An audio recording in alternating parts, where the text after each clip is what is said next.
Why was everyone ignoring her at the briefing table? The low hum of the projector filled the silence between voices, the faint flicker of maps and diagrams washing over the room's walls in a pale glow. Around the long oak table sat some of the most experienced fighter pilots in the country, faces hardened by years of deployments, eyes that had seen enough to know what was possible and what wasn't. And in their eyes, Captain Maya Rodriguez didn't belong. She sat at the far end, her posture straight but her hands resting in a still controlled fold. No pen tapping, no shifting in her chair. Stillness had become her shield. She didn't need to hear their thoughts. She could feel them. Too young, too green, a waste of a seat at the table. 8 months she had fought to get here. 8 months of knocking on closed doors, requesting meetings, standing in hallways outside offices that always seemed too busy to see her. She had logged more simulator hours on the F-35 than anyone else in the program, and she had the scores to prove it. But numbers didn't fly combat missions, not in their minds. Colonel James Reaper Mitchell's voice cut through the quiet like a well-sharpened blade. "Rodriguez, I've told you before," he said, without looking up from the file in his hands. "The Lightning II isn't a training aircraft. It's a $90 million piece of technology that requires years of real combat experience to operate." Effectively, she had heard the speech before, word for word. "With respect, sir," she said, voice even. "I've logged more simulator hours than any pilot here. Top 5% in tactical assessments. My systems evaluations exceed program requirements." From the other side of the table, Lieutenant Colonel Brad Venom Thompson shook his head. "Simulator time isn't combat time, Rodriguez. You can't teach what the air over enemy territory feels like. You can't simulate the sound of a radar lock in your ear when you're already pushing the throttle past the edge." A chuckle came from near the window. Captain Jake Hammer Stevens, leaning back in his chair, arms folded. "She's good," he said, a smirk pulling at his mouth. "But stealth missions aren't for rookies. Maybe in a few years, after you've actually flown into a contested zone." Maya didn't respond to him, not directly. That was part of surviving in this room, choosing your battles. Still, her jaw tightened almost imperceptibly. She knew the facts they didn't. She'd been preparing for missions like this since before she ever sat in a cockpit, studying stealth systems, sensor fusion, fifth-generation fighter capabilities with an obsession that left her sleeping with manuals on her nightstand. She didn't just want to fly the F-35. She understood it, inside and out. But to them, she was still the rookie. The briefing continued, mission maps lit up with hostile borders, deep red arcs showing missile ranges, thin yellow lines marking possible flight paths. Words like escalation risk, air denial zones, integrated defense grid floated in the air. Then, the door opened. General Patricia Ian Lady Hawkins walked in, the kind of entrance that makes every officer in the room straighten unconsciously. She took her place at the head of the table. "The Corvallian Republic has activated a network of advanced surface-to-air missile sites along their northern border," she began, her tone clipped. 12 hardened installations, each one protected by next-generation radar and mobile fighter squadrons. A soft ripple went through the room. Not panic, but the sober acknowledgement of a real problem. "They've created an air denial zone across the region. Any conventional strike would result in massive losses, which means..." She tapped the table with a finger. "We need a stealth solution." All eyes went to Colonel Mitchell. "The F-35 program was built for this," he said. "We can deploy our most experienced stealth pilots, Stevens, Thompson, Morrison. They're cleared and ready." But Hawkins shook her head slowly. "This isn't a standard strike. Intelligence shows these installations are connected by a command network. Take one out, the others adapt instantly. We'll need precise timing, deep technical expertise, and independent decision-making in hostile territory. This mission won't be about speed. It'll be about understanding." From her place at The end of the table, Maya's heart beat a little faster. This was exactly what she had trained for, exactly the kind of operation she dreamed of, and exactly the kind of challenge no one in this room thought she was ready for. She stood. "I volunteer for the mission." The room went silent, save for the soft hum of the projector. Stevens actually laughed out loud. "Rodriguez, this isn't a drill. This is a deep penetration op into the most heavily defended airspace we've seen in a decade. And the F-35 was designed for that exact purpose," she replied. "Steady. I know these systems better than anyone here." Colonel Mitchell's eyes narrowed. "Maya, enthusiasm doesn't replace experience. This requires. What if experience isn't what this mission needs?" She interrupted. Her voice stayed calm, but there was a sharpened edge under it. What if it needs someone who can push the aircraft beyond the way it was designed to be used? For a moment, no one spoke. The debate dragged on for hours. Eventually, a compromise emerged, the kind that satisfied no one. Maya would fly, but not as part of the main assault team. She'd be the mission's technical specialist, operating a specially configured Lightning II with enhanced electronic warfare gear. Her job: stay at a safe distance, provide support, troubleshoot systems in real time on paper. It was a role built to keep her out of harm's way. In her mind, it was an open door. That night, alone in her quarters, Maya spread the intelligence reports across her desk. 12 installations, command network, power grids, communications arrays. She traced her finger over the maps, her mind quietly pulling threads together, seeing patterns the mission planners had overlooked. The official mission launch was set for 0200 Thursday, a moonless night over enemy territory. By 0130, she was already strapped in. Helmet down, systems checks complete. Her call sign, Ghost, blinked on the HUD. Stevens, Thompson, and Morrison took off in tight formation, their aircraft vanishing into the black. Maya followed minutes later, her F-35 loaded with jamming pods, her cockpit displays alive with data streams. She told herself she would stick to the plan. She didn't quite believe it 20 minutes in. Stevens' voice crackled over the encrypted channel. "Ghost, this is Hammer. We're seeing radar emissions that weren't in the briefing. They've upgraded." Maya's eyes darted over her instrument readings. The Corvallians had rolled out a radar system capable of sniffing out stealth aircraft under certain conditions. Her gut twisted. This was a trap. "Hammer, this is Ghost. Recommend immediate abort." "Those are active targeting signatures." Negative, came the reply. "We're too deep to turn back." "We'll adapt." Her mind raced. She could see what they couldn't. A narrow frequency gap.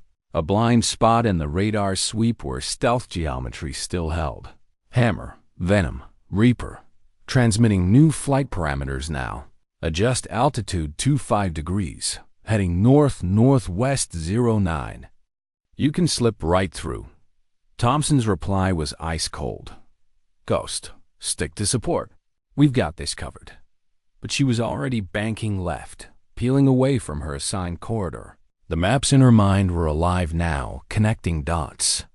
The planners hadn't even drawn. The installations weren't just linked by a command network. They were powered by a single, central grid, a grid she could kill. From that moment, Maya stopped being the support pilot. Little did they know, she was already 3 steps ahead. Maya's F-35 slipped into full stealth mode, its sharp, angular silhouette dissolving into the ink-black sky. On the Allied radar screens, back at Edwards, her transponder signature flickered, then vanished completely. To them, she was still in the designated support position, feeding data to the main assault team. But in reality, she had broken away, threading her way through the narrow seams in the Corvallian radar web. Every movement was calculated. She understood the enemy's radar frequencies the way a locksmith understands tumblers in a lock. Each sweep, each rotation was another chance to slip between detection cycles. She kept her breathing slow, her eyes scanning sensor readouts. her fingers making microscopic adjustments to throttle and control surfaces. The first installation emerged on her HUD, a cluster of hardened bunkers ringed with mobile SAM batteries, their launch tubes angled skyward like spears waiting to strike. The radar pulses from the site painted the night in invisible waves. Reaching, searching, Maya circled at a distance, gathering every scrap of data her sensors could capture.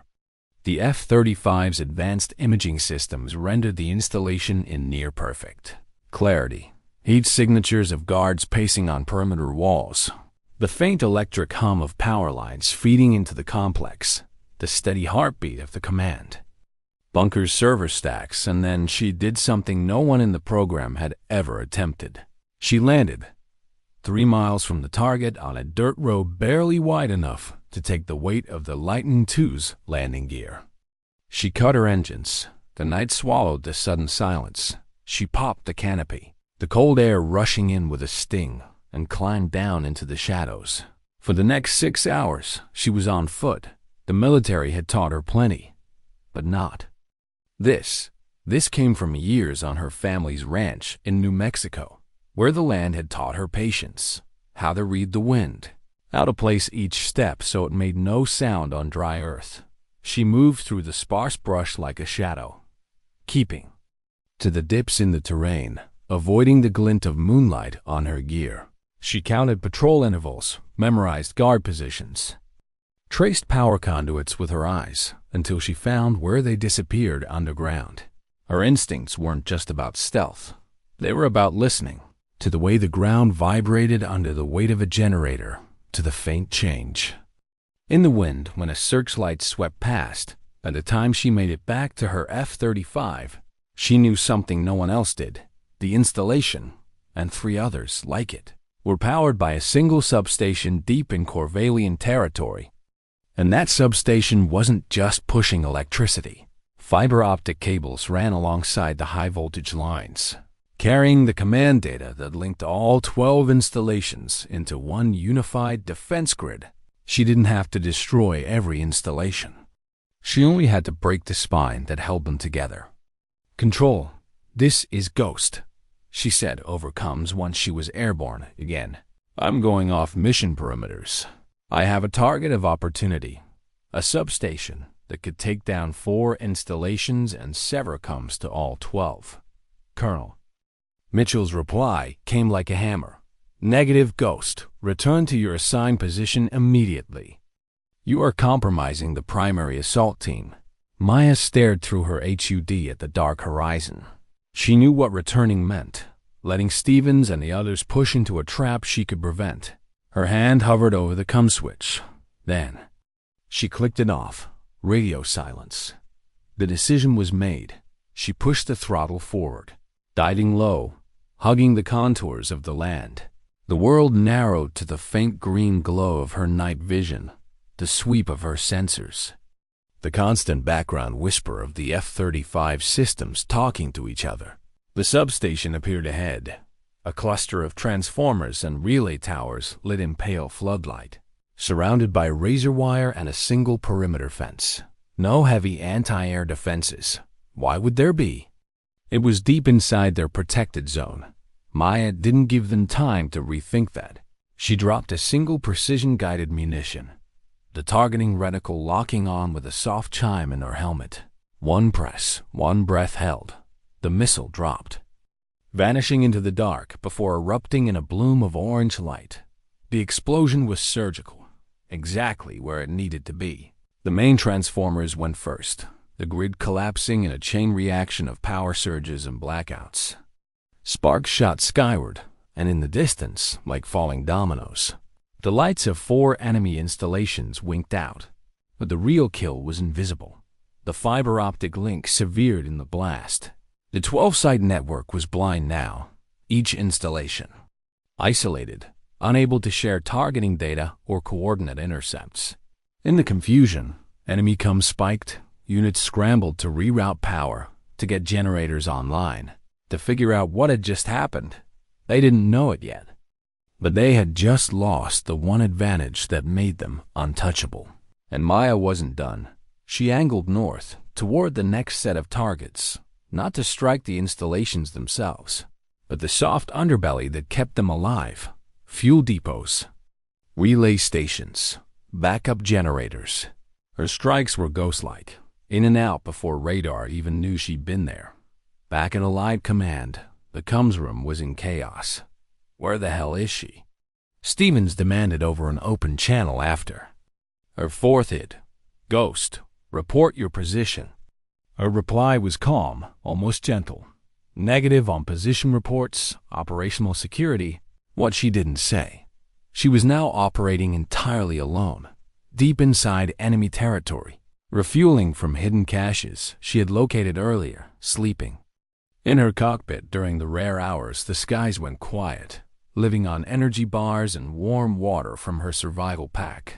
Hours blurred, days began to stack. For 72 hours. She became what her call sign promised, a ghost. Every time the Corvallians thought they had her pinned, she was somewhere else. Every time they redeployed to defend one asset, she was already dismantling another. She destroyed command bunkers. Without ever touching their front gates, she silenced radar arrays without crossing into their direct airspace. She kept moving, always just outside their ability to react, making the battlefield feel bigger and emptier than it really was. By the second night, Corvallian Command believed they were under attack by a coordinated fleet of stealth fighters supported by special operations teams on the ground. They split their defenses to cover threats that didn't exist, leaving their real vulnerabilities open for her to exploit. In the cockpit, Maya's body ached. Her hands cramped from hours on the stick. Her eyelids burned with exhaustion. But every time she thought about stopping, she pictured that briefing room, the sidelong glances, the smirks, the quiet dismissal in their voices. She wasn't flying for revenge. She wasn't flying to prove them wrong. She was flying because she knew what needed to be done, and she was the only one willing to do it this way. When she banked low over her 8th successful target, the glow of another distant explosion blooming behind her, she allowed herself the faintest of smiles. The grid was collapsing, the network was falling apart, and they still had no idea it was just her. And in that moment, the underestimated became unstoppable. The Corvallian sky was a silent, endless black, the kind of darkness that feels like it's watching you back. At 30,000 feet, Maya's world was reduced to the soft glow of her cockpit displays, the occasional blink of an indicator light, and the steady, rhythmic sound of her own breathing in the helmet. Every nerve in her body hummed with exhaustion. She'd been flying for nearly 48 hours, each moment stitched together by adrenaline and sheer willpower. The outside world was only darkness and silence, but in here, inside the F-35, everything was alive. The aircraft felt less like a machine now, more like an extension of her own body. She didn't think about what button to press or what maneuver to make. She just did it, instinctively, as if the jet and the pilot had fused into one. The remaining installations were holding their breath, after the blackout, after the fuel depot fires, after the sudden disappearance of half their radar network. They had pulled back their air patrols to defend their most critical assets. Exactly what she wanted. Her next target wasn't on the official list. The command planners back at Edwards hadn't even flagged it as a high-value objective. But Maya had been watching it for hours, tracing the encrypted cumburst that pulsed in the night from a cluster of buildings that looked, to the untrained eye, unremarkable.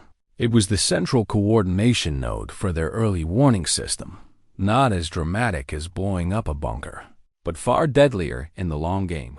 Without it, the installations couldn't relay intercept orders to their fighters fast enough. Their reaction time would stretch from seconds to minutes, an eternity in air combat. She descended low, skimming the edges of the detection envelope, the earth below passing in shadows and ghostly shapes. A river reflected the faintest shimmer of starlight, guiding her like a silver thread. She stayed under the sweep of the high-altitude radars, her sensors constantly adjusting her path by fractions of a degree. When the node appeared on her HUD, she saw what she expected: minimal ground defenses, a handful of light anti-air guns, and an overconfident sense of safety. She made one pass. Just one. The missile was away before the first searchlight could even turn her direction. A dull flash, a ripple of fire through the complex, and then silence. Back in the cockpit, she leaned into the seat, the adrenaline spike fading as quickly as it had come. She knew the Corvallians would scramble, but scramble for what? They couldn't see her, couldn't find her, couldn't even agree on whether she was one aircraft or an entire squadron. That was the psychological war she'd been waging from the start. If they feared her, they'd overreact, and the more they overreacted, the more mistakes they made. Her comm unit blinked. An incoming encrypted channel from Stevens. She let it connect. Ghost, this is Hammer. We've got movement on the east sector. Did you... Negative. She cut him off. Stay focused on your objectives. The truth was, she didn't want them to know what she was doing. Not yet. She needed the freedom that came with invisibility, even among her own team. Hours later, she was circling her 10th target. By now, the exhaustion had settled deep into her bones. Her voice was hoarse from days of near silence, her muscles stiff from the confined space of the cockpit. The smell of burnt electronics from a previous strike still lingered faintly in the pressurized air. She thought of home, of the wide, dry plains of New Mexico, the sound of wind through the grass, the sight of her father's boots by the front door after a long day. He'd taught her that patience was the most dangerous form of strength, that waiting, listening, and choosing the exact moment to act could change everything. That was what she was doing now, waiting for the 11th. The target was a mobile radar station, one of the few still operational after her strikes. It was parked on a hilltop, its dish slowly rotating like a watchful eye. 2 fighter escorts circled above it in lazy loops. They were confident, maybe. Too confident, Maya stayed outside their range, letting the fighters complete 2. Then 3 rotations before making her move. On the 4th, as they banked into a slow turn, she dove. Her stealth profile ate the radar's reflection, her heat signature masked by the cold air at her altitude. The radar dish never even twitched. In her direction, before it ceased to exist in a bright, contained explosion, the fighters reacted too late. Their arcs wide and clumsy as they searched empty air. By the time they turned toward the blast site, Maya was already a phantom again. Climbing back into the black, she didn't allow herself to celebrate. There was one left, the 12th installation. The one that had started it all. It was the most fortified, the most heavily defended. The one they had been sure would require a full squadron to breach. It was also the one she had saved for last. Her approach wasn't direct. She spent 3 hours circling the periphery, scanning every defense layer, every heat signature, every transmission ping. The installation's comms were frantic now, voices overlapping, instructions contradicting each other. She could hear the fear in the cadence, the clipped tones of officers who knew the impossible had been happening all around them. Finally, the path appeared, a window no wider than a breath.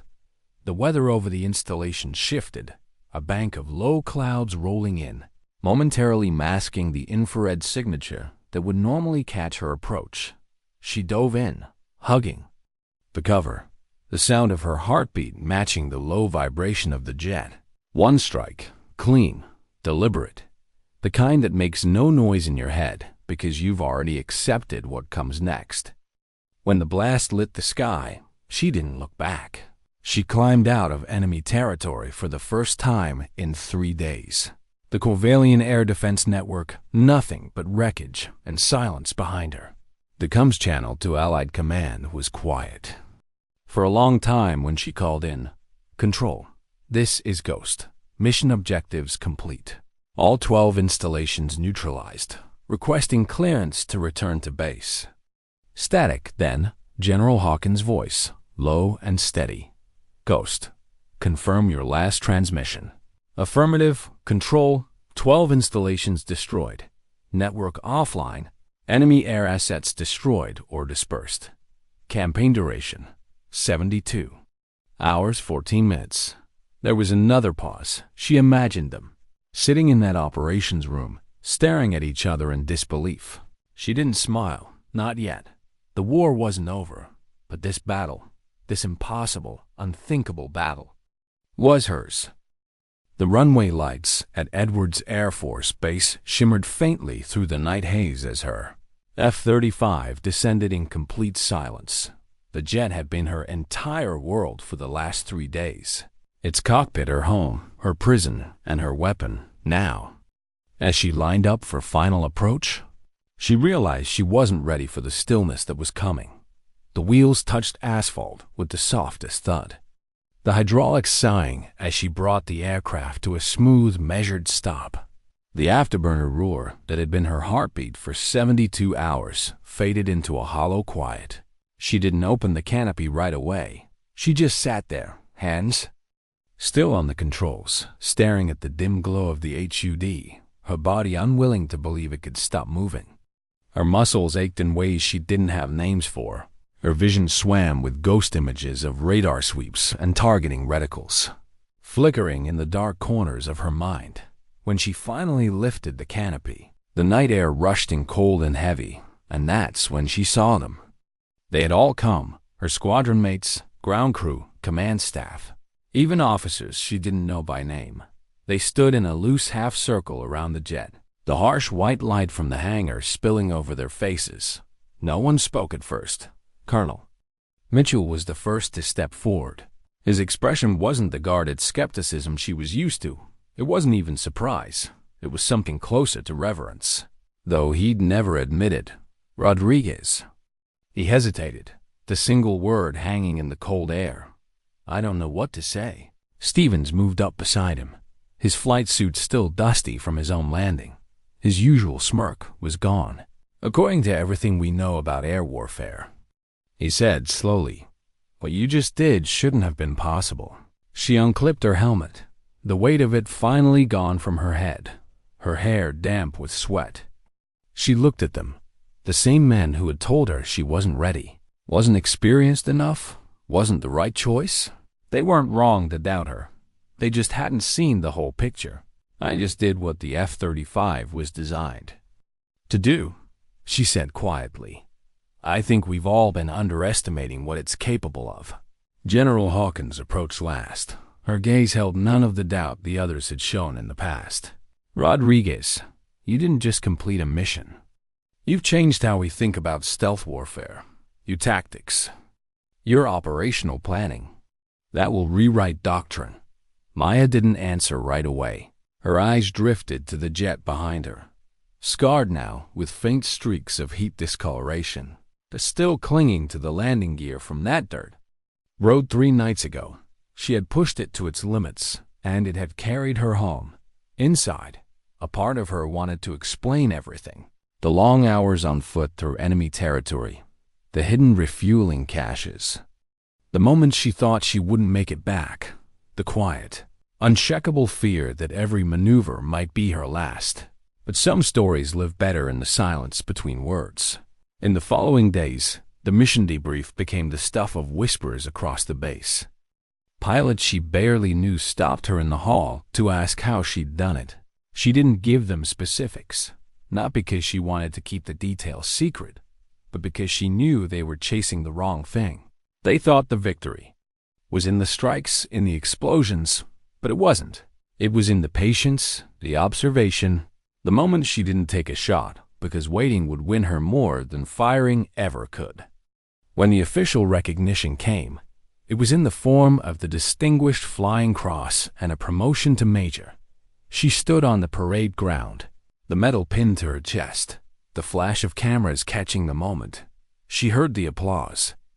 She smiled for the photographs, but inside, she thought about the empty black sky over enemy territory, and how, in that darkness, there was no applause, only the sound of your own breathing and the decision of whether to turn back or go further.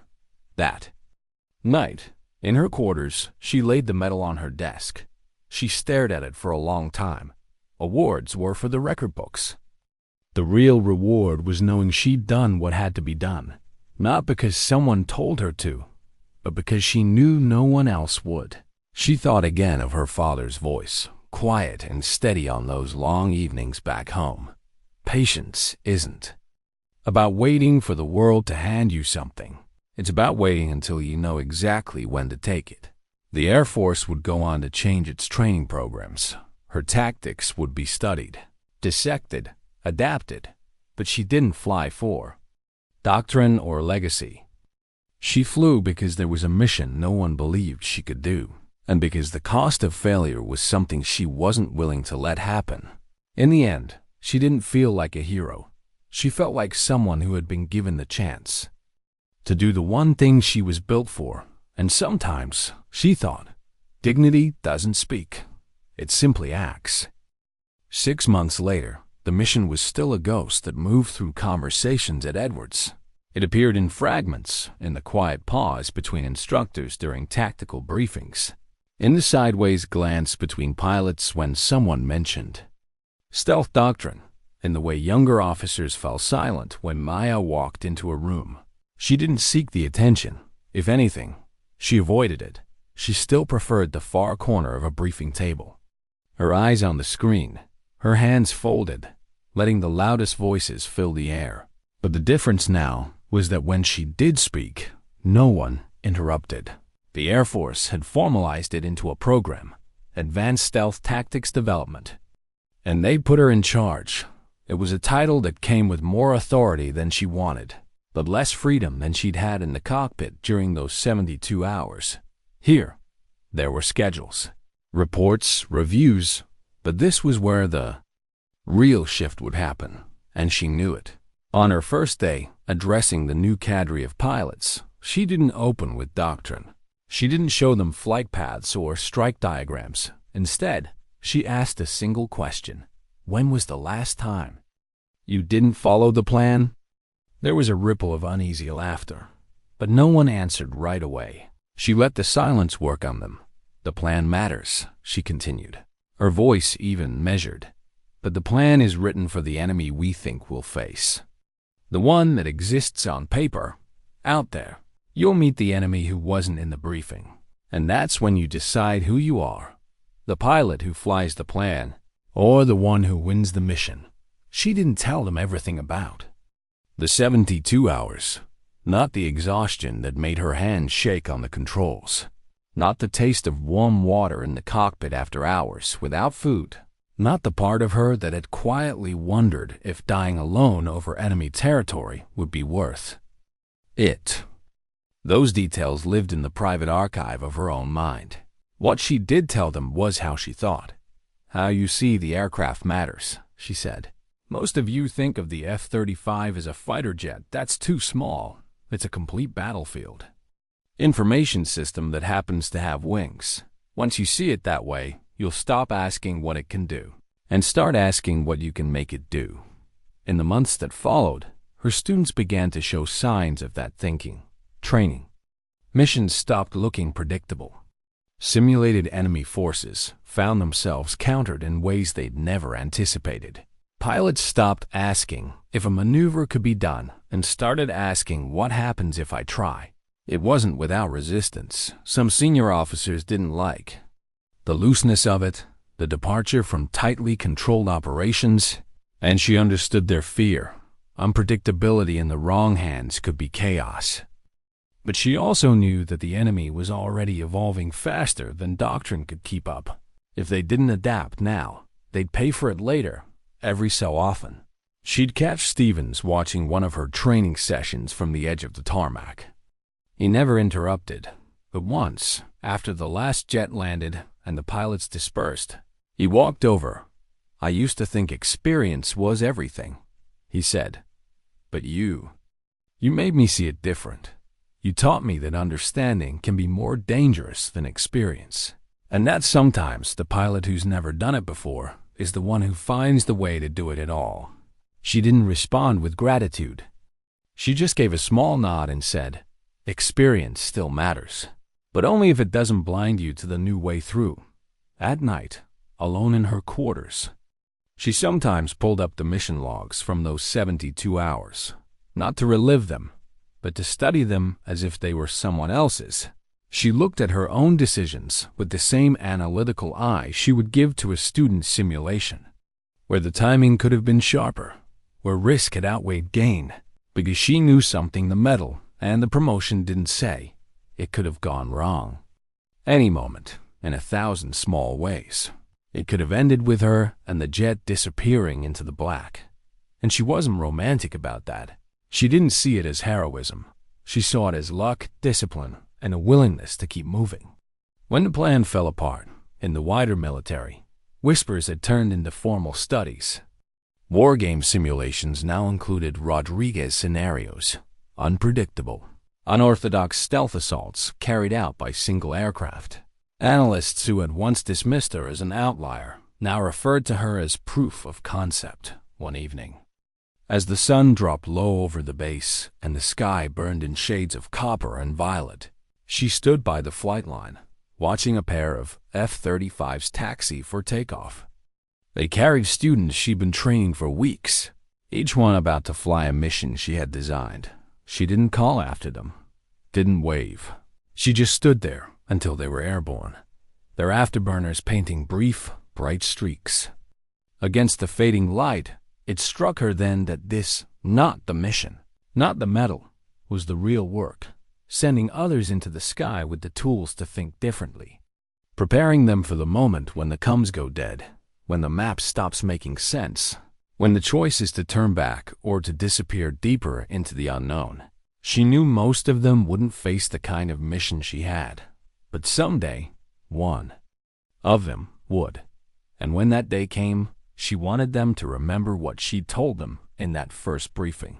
Don't let anyone tell you something can't be done, just because it's never been done before. The Kovalians didn't rebuild the way everyone expected. The 12 installations she dismantled were reconstructed within months.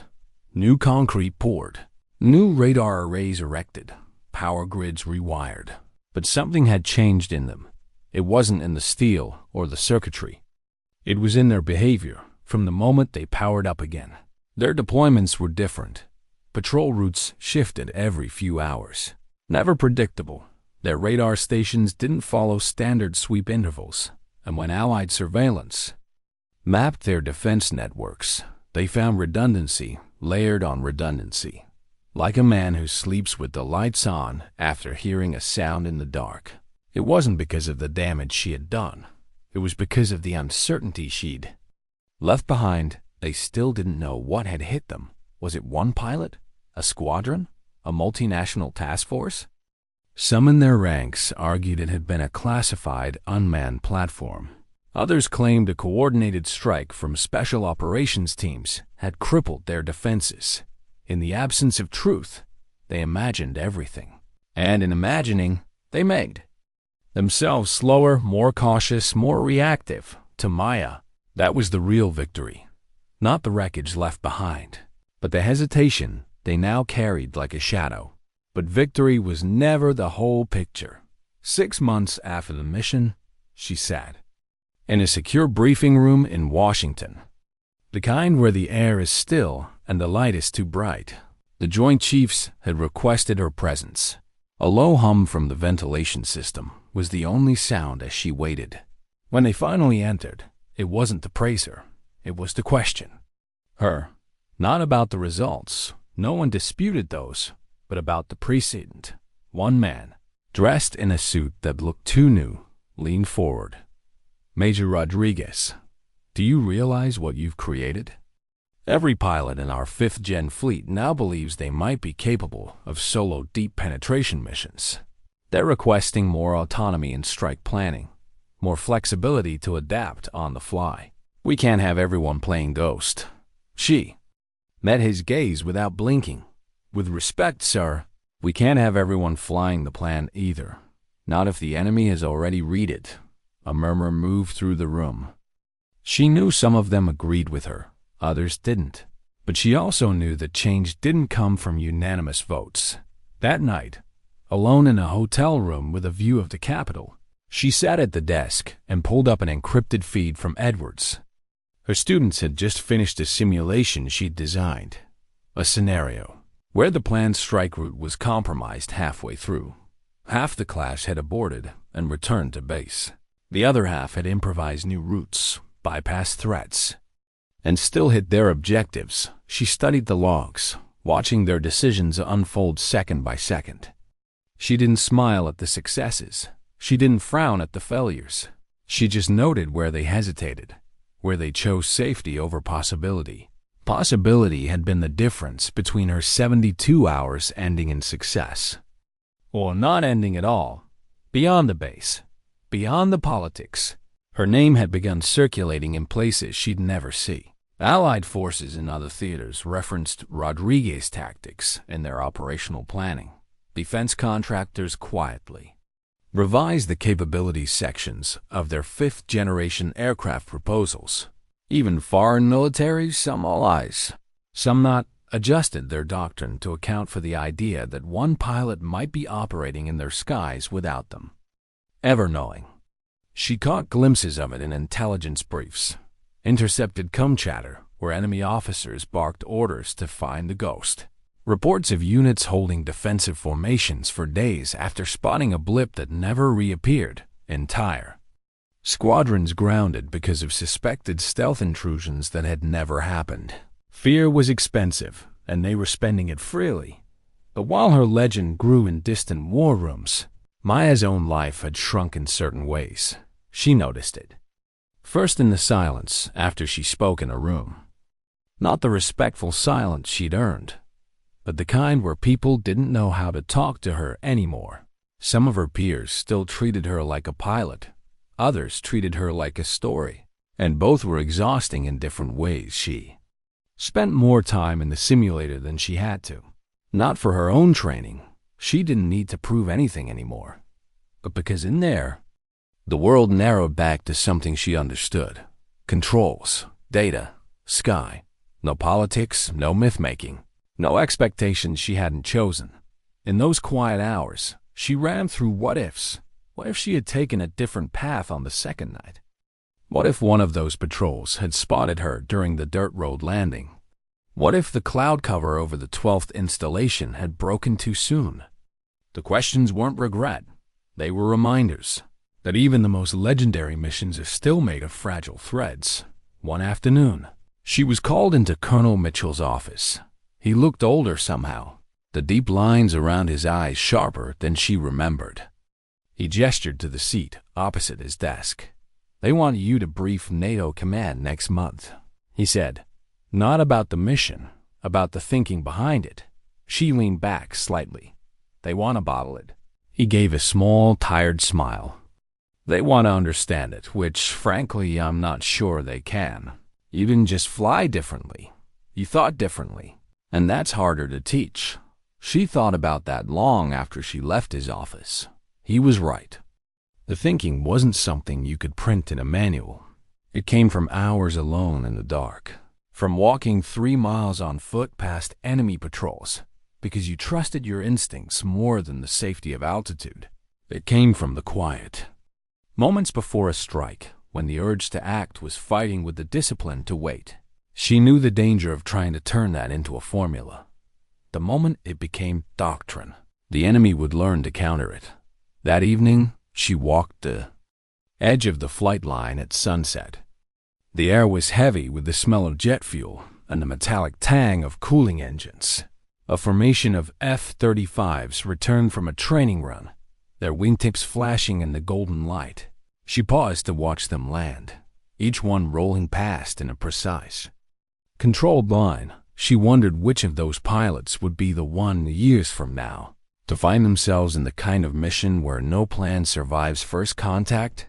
Somewhere out there, the Corvallians were likely doing the same, watching their own squadrons, wondering if the ghost would come again. That was the strange thing about what she'd done. The victory wasn't the moment. It was a presence that lingered in the air, on both sides. The enemy had learned to fear a threat they couldn't see. And her own side had learned to believe in possibilities they hadn't considered before. Both were permanent changes, and both came with weight. A month later, she stood in front of a NATO planning committee in Brussels.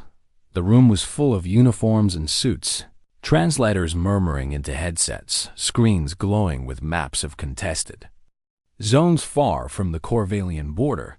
They didn't ask her to recount the mission. They'd read the reports. They wanted something else. What was the key decision point? A French general asked, the moment where the mission could have gone either way. She didn't have to think about it. When I turned off the radio, she said. There was a ripple of surprise across the table. Someone asked why. Because the mission they thought they'd sent me on wasn't going to work, she said. And if I'd stayed on comms, I would have been pulled back into it. Sometimes, the only way forward is to step out of the plan completely and accept that you're on your own. The room went quiet. She could feel some of them bristle at the implication, but others leaned forward, and she knew, right then, that what she'd done would live on, not as a set of instructions, but as a challenge. Back at Edwards that night, she sat alone in the hangar beside her jet. The hangar lights cast long shadows across the floor, the metallic skin of the F-35 gleaming faintly. She rested a hand against the cool surface, the same way she had before every takeoff. She thought about the strange paradox she now lived in. To the Corvallians, she was a phantom in the dark. To her own, she was proof that the impossible was possible, and to herself, she was still just a pilot who, for 72 hours, had done the only thing she knew how to do: keep moving forward until the job was done. The myth was theirs, the truth was hers, and she would carry both. The calls always came late, not because of any official timing, but because bad news has a way of finding the quiet hours when the base is still, when the voices in the halls have faded, when the hum of the vending machine in the common room is the loudest thing you hear. This one came just after midnight.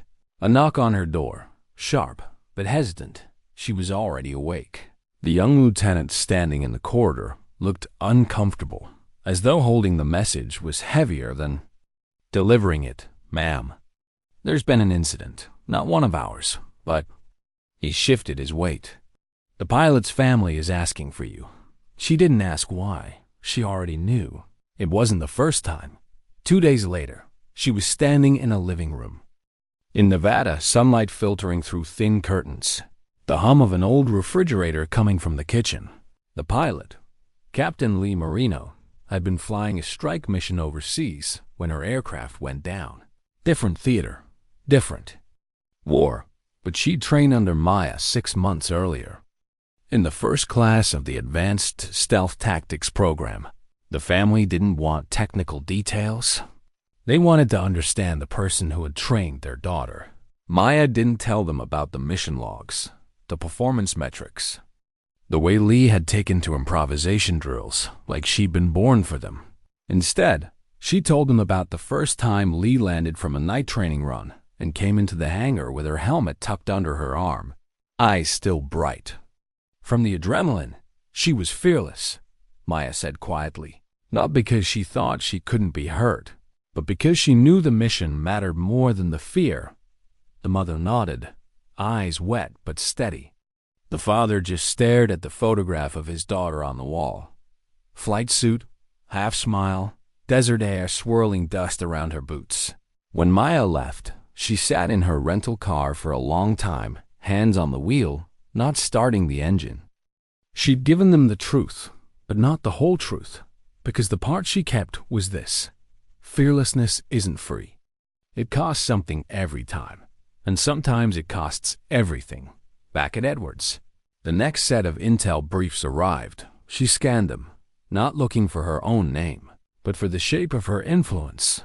There it was, halfway across the globe.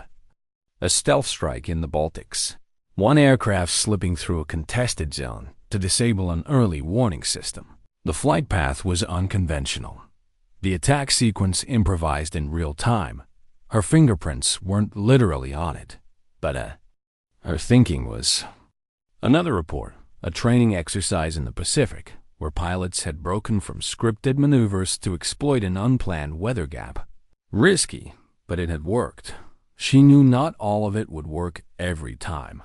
That was the nature of what she taught. It wasn't about guaranteed success. It was about making the decision to try when the plan was already broken.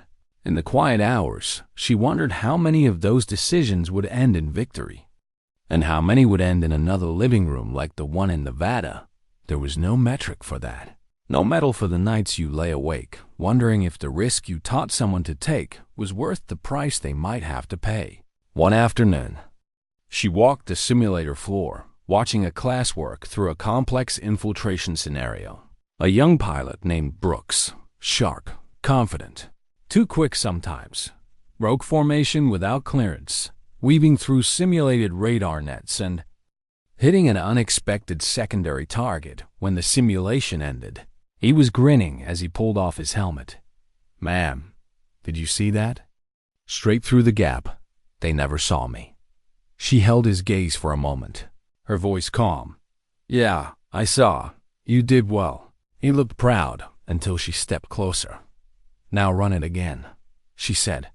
"But this time, imagine you don't make it out. Imagine you're down behind the line. No coms, no rescue window. Can you still live with the decision?" The grin faded, replaced by something more thoughtful. He nodded slowly. "Yes, ma'am." She gave him a small nod in return. "Then you're ready for the next lesson?" Because in her mind, the mission wasn't just about hitting the target. It was about owning the choice completely, even if it meant owning the consequences. That night she sat alone in her quarters. The lights dim, a map open on her laptop. It wasn't for any official briefing. It was just for her.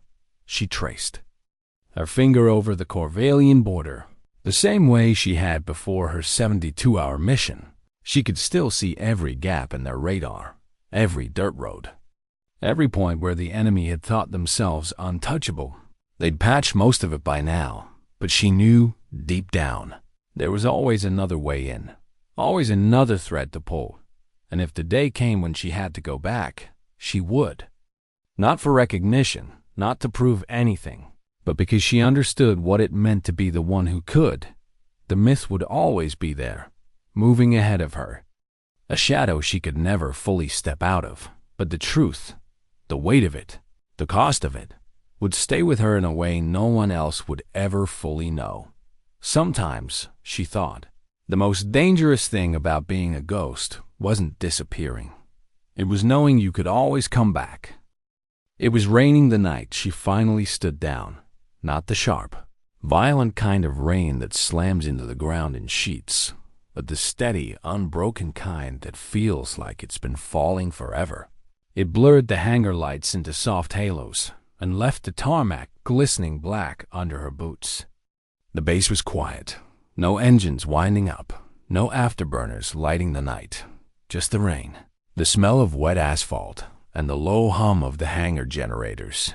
Her F-35 sat under the high ceiling like a sleeping predator, its matte skin beaded with water, the edges of its frame almost vanishing into the shadows. She walked toward it slowly, as if approaching an old friend she hadn't seen in years. For months, she had been training others, watching them take to the skies with the kind of focus and hunger she remembered from her own early flights. She had seen them succeed in ways that made her proud, and fail in ways that made her quiet. She had taught them everything she knew about finding the path no one else could see. And yet, standing here, she realized something. The path she had taken on those 72 hours wasn't something you could ever truly pass on. You could teach the tactics. You could show the data. You could even replicate the circumstances in a simulator. But the heart of it, the choice to step beyond the safety of the plan, to vanish into the unknown and trust yourself to come back, that was something each pilot had to face alone. They still called her Ghost. The name followed her into meetings, into training reports, even into the clipped sentences of NATO briefs. Foreign intelligence agencies still used it too. Some with respect, some with frustration, some with the kind of superstition usually reserved for storms or earthquakes. She'd long since stopped trying to correct them. The myth had taken on its own life. It was faster, cleaner, easier than the truth. Because the truth was Messier. The truth was hunger and exhaustion. It was the taste of metal in the air after a near miss. The ache of her legs after hours in the cockpit. The sound of her own voice in the helmet saying just one more target. The truth wasn't built for the history books. It was built for the kind of memory you carry alone. She ran her hand along the cold edge of the F-35's wing, the droplets scattering like tiny sparks. In the months since the mission, she had been asked the same question over and over by commanders, by politicians, by new recruits. How did you know you could do it? She never gave them the real answer. That she didn't. That the difference between victory and failure had been narrower than they could imagine. That some nights she woke up certain that, in another life, she hadn't made it back. What she told them instead was simple. I didn't know. I just refused to believe I couldn't. Somewhere out there, the Corvallian defenses stood watch under another dark sky. Somewhere, a young officer scanned the radar screens and wondered if tonight would be the night the ghost returned. And somewhere, in a future she couldn't see, one of her students would make the same choice she had. To disappear into hostile airspace, to find the thin seam in the enemy's armor, to step off the edge of the plan and into the unknown. Maybe they would come back. Maybe they wouldn't. That was the weight of it, the part no one wrote into the mission orders. She stepped back from the jet and turned toward the hangar doors. Outside, the rain kept falling, quiet and steady, as if washing the runway clean for whoever would take off next. She didn't know when she would fly another mission like that. Maybe never. But she knew this. If the call came, if the situation demanded it, if there was no other way, she'd go. Not for the medal, not for the record, because sometimes the mission is bigger than the pilot. Sometimes the plan isn't enough, and sometimes dignity doesn't speak. It simply acts.